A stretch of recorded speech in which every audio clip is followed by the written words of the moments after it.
Hey guys, it has been a long while since I've done one of these. Let's see if I remember how. Okay, so I know that I have been gone for a little bit. Let me do some explaining as to why. I have had a little bit of burnout on BookTube. I didn't leave with any plan on leaving, but I actually downloaded Veilguard and just have been so excited to actually play a video game that I've been looking forward to. And okay, of course my computer has died. So we're gonna change up the video that I had planned to record. But anyway, still relevant to what I need to talk about. And so I decided to go ahead and take a little bit of a break. I wasn't planning on it, like I said. It just kind of happened. And I feel like with the break, I have a renewed vigor for BookTube. I have a new vigor for wanting to talk about books and everything like that. So let's do the thing. Like I said, this is not the video I had planned to record. I actually sat down to do my 3-month wrap up because I didn't read very much last month. I didn't read as much as I usually do for October, and yeah, pretty standard for September. The books are all piled up right there. So I have it ready to go when I need to do it. But since my computer won't cooperate with me today, we will do a book haul. I have one thing to talk about. I have canceled my Fairy Loot subscription. That is because the last 3 books that we have received have been cozy fantasy. I'm not a cozy fantasy reader. Now my friend Izzy is incredibly happy because she's going to be getting those books because they would have just went to waste on my shelves. So very excited to pass those along to her. I do have a book of the month en route, but when I actually do another book haul, I will put those books in that book haul instead of this book haul.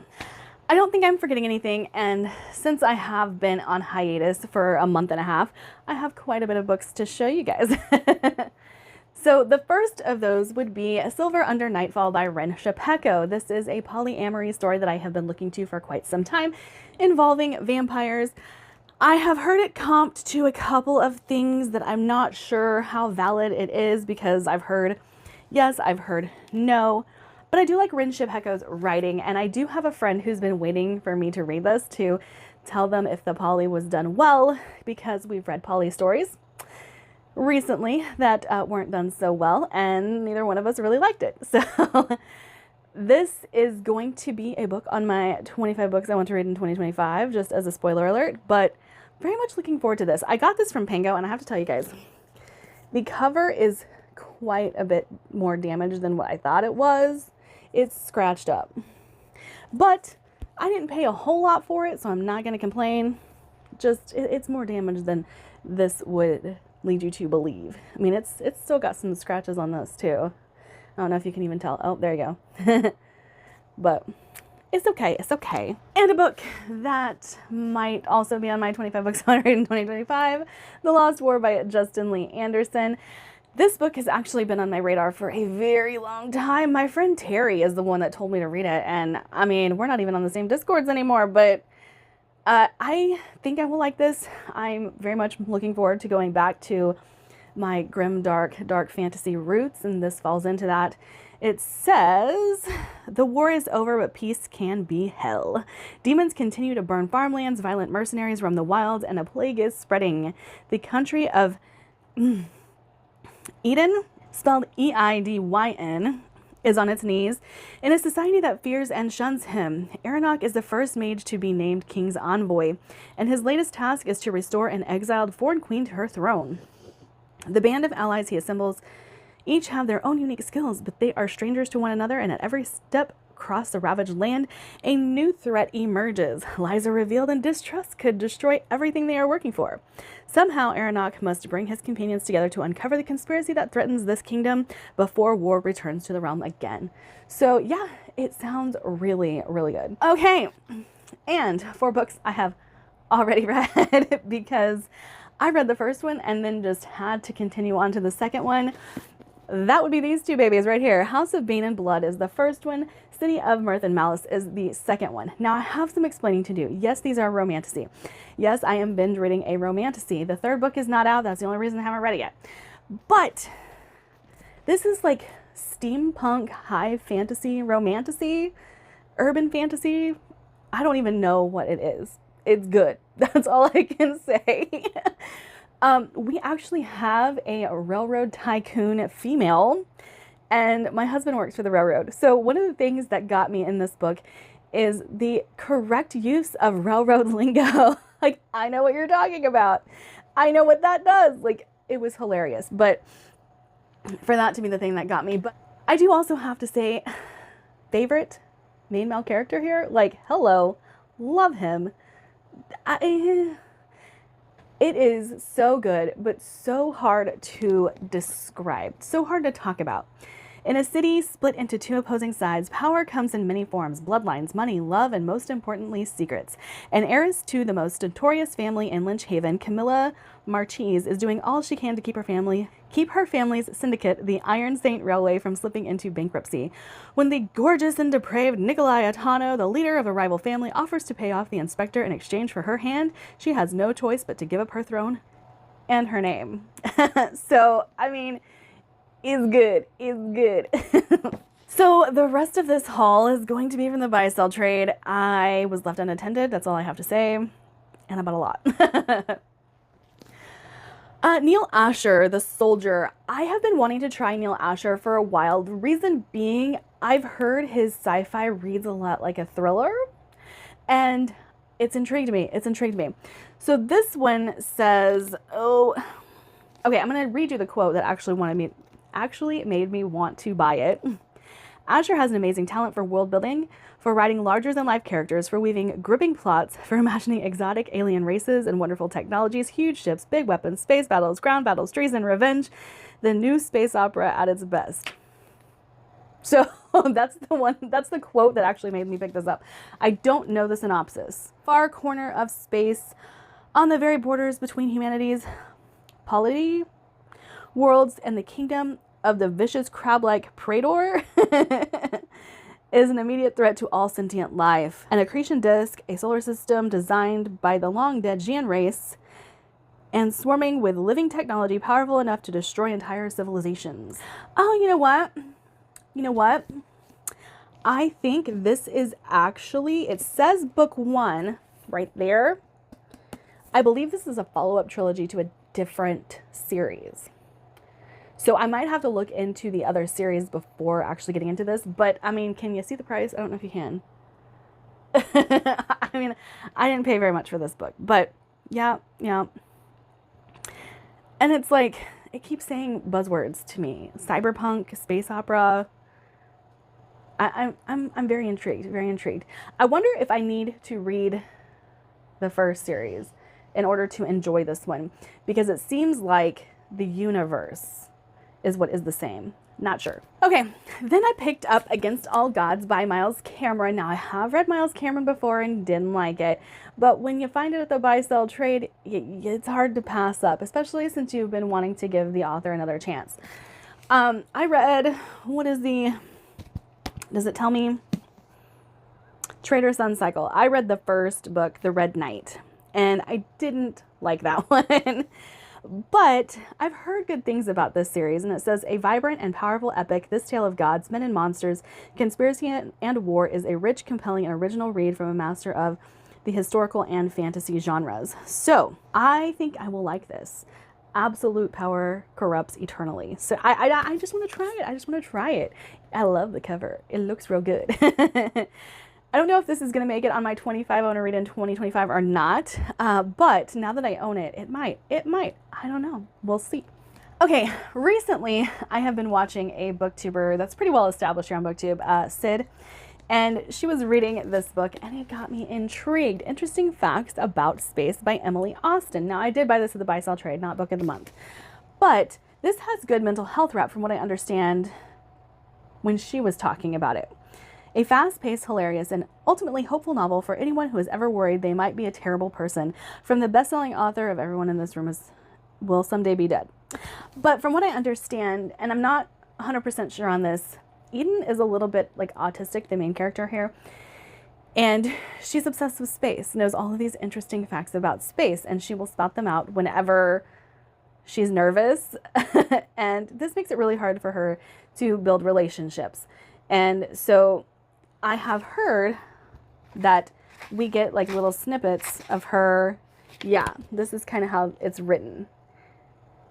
And little vignettes, things about space piled in with the story, things about that. Anyway, it sounds really good and like something I would be interested in, so I went ahead and picked it up. Now, one thing that my buy-sell trade does is they will take ARCs. They won't buy them off of you, but they will resell them for a very cheap price, or they will donate them. I've heard Red Sonja Consumed is pretty good, Warrior Devil Legend, and I actually happened to find this at the buy-sell trade, and it's time to drink, it's time to rage, it's time to fart, time to fight like a she-devil.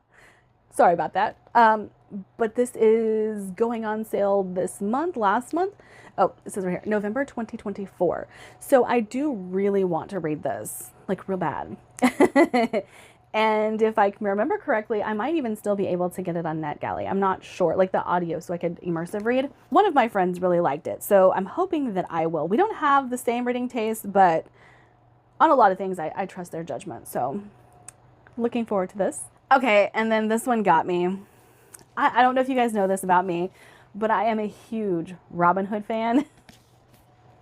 Nottingham, no king, no rules. This is supposed to be historical fantasy. Nathan McCarthy? McCarkick? I have no idea how to say that. McCarrick? Yeah, okay. Was the Sheriff of Nottingham a tyrant or a beleaguered public servant? Was the man they called Robin Hood a gentleman thief or a petty terrorist? Was Lady Marian his maiden love or the mastermind behind it all? The legend depends on who lives to tell the tale.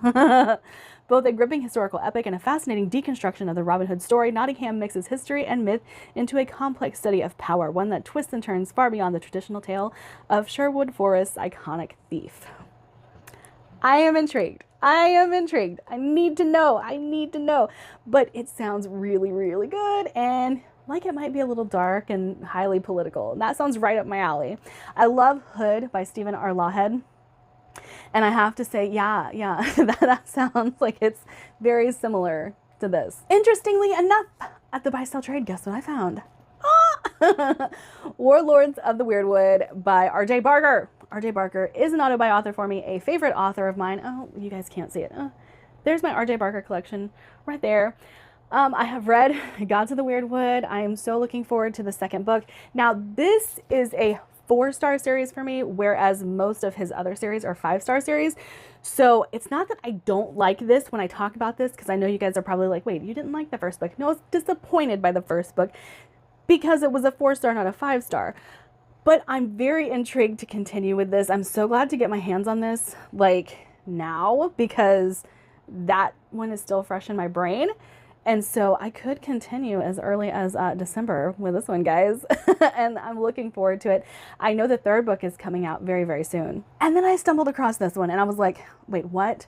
A gothic twist on Cinderella that is truly exquisite. Dare to make a wish? The Shadow in the Glass by J.J.A. Harwood. Hello. This is pretty. Gothic Cinderella. And deliciously dark. Okay. Okay. I'm sold. I don't even know. I need to read the synopsis of this. I'm just like, I saw that quote and was like, sure, yep, coming home with me. I need to know. Again, this might be as early as December because I need to know. All right, so I was watching, I believe it was Riley, possibly. Read this book, Drunk on All Your Strange New Worlds. And they said it was strange. It was weird. And then I talked to my friend Tessa and she's like, oh, that's a good book, but it's real weird. And I'm like, oh, that's why I picked it up. So I read Bloom by Delilah S. Dawson, which was fantastic. I know I have not done my wrap up and I apologize. And it's weird. And it's like feminine, rage weird. But Riley loved this one too. And she's the one I heard about Bloom from. And I was like, okay, well, if that's her kind of weird, maybe this will be my kind of weird, because she liked this one too. I don't know. But it's a bunch of short stories. Well, I say a bunch. It's short stories that are connecting a locked room mystery. I believe that's how it's told. Don't quote me on that. I'm not entirely sure. But it says, perfect for anyone looking for a fun, thought-provoking, and unintimidating foray into sci-fi. This book will have readers smiling on every page, drunk on Robson's clever words. With darkly tongue-in-cheek comedy, see that's where it got me. I love dark humor. And soft science fiction premise, drunk on all your strange new worlds, is a conspiracy theory gift wrapped as an exploration of our own culture's obsession with ourselves. So, I'm very interested, very, very interested. And then for some reason, I started looking through the novellas that they had, and I found The Ballad of Black Tom. Now, I'm sure you guys have heard about this, because this has been through every BookTubers channel, I think, this year at some point. And now that I have to talk about it, I don't remember what the premise is. Full of rage and passion. I know that this is a criticism on racism, but I don't remember the story that it's supposed to have been a copy of. Like the inspiration, not a copy. I don't know why I said that. People move to New York looking for magic and nothing will convince them it isn't there. But yeah, this has been on every BookTubers channel that I've seen this year, so you probably don't need me talking about it. I'll talk about it when I read it. Okay, and then I found Your Mind is a Terrible Thing by Haley Piper. And it says, communication specialist Alto's shift aboard the starship MG Yellowjacket turns hellish after waking from a tryst to learn every crewmate has vanished. Worse, a sinister presence has crawled aboard the ship. It's violent, destructive, and it can reach into your thoughts and make you see and feel what it wants. So that starting point of the synopsis made me want to read this, and it's a novella, so I don't want to read any more of the synopsis. But like, I mean, shorties. I thought it sounded really good, and I want to know. And then even though I knew The End by C.L. Polk, now I have been interested in some C.L. Polk before, and this might even be a companion novella to the series that they wrote. Oh, see, I thought it was going to be, it's not, it doesn't look like it is. It doesn't matter, because I've been wanting to read some stuff from C.L. Polk, and it says, Helen Brand knows her end is coming and she'll do anything to change it. A magical detective dives into the affairs of Chicago's divine monsters to secure a future for the love of her life. The sapphic period piece will dazzle anyone looking for mystery, intrigue, romance, magic, or all of the above. So, very interested in this one. And now an author that I have read before. I kept finding this book at the buy-sell trade. Okay, let me shift you again so that I can sit correctly. Kept finding this book at the buy-sell trade. And I'm like, it's second in a series. It's second in a series. I can't buy it. It's second in a series. They finally had a book two. Now, S.J. Kincaid wrote, oh, it's not in here. I believe it's the Diabolic series. And loved that first book. Never can find the other books in that series. So I've been eyeballing this one for a really long time because this one is always at the buy-sell trade. This is a trilogy that has some novellas connected to it, but I've been dying to read this. Thrilling sci-fi adventure of unforgettable hero, 14-year-old Tom Raines. 14-year-old Tom Raines looks set to go the same way as his limitless gambling addict of a father with no hope for the future until one day everything changes. Tom is recruited by the state to become a combatant, one of an elite group of teen soldiers chosen for their unique virtual reality skills to fight World War III in space. So it sounds pretty dang good, and it definitely sounds like something that I would like. Like I said, I liked the Diabolic quite a bit. I can't talk now. I've been talking for so long that I'm tongue-tied. And I love the Illuminae files, and so I was like, okay, this kind of seems like a combination of the two. And I'm not big on young adult anymore, but I already know I like S.J. Kincaid's writing, so that's what kind of pushed me to buy these. Okay, now that I have been talking for 30 minutes and I am completely tongue-tied and getting back into the swing of things, I am going to say this is the end of my book haul.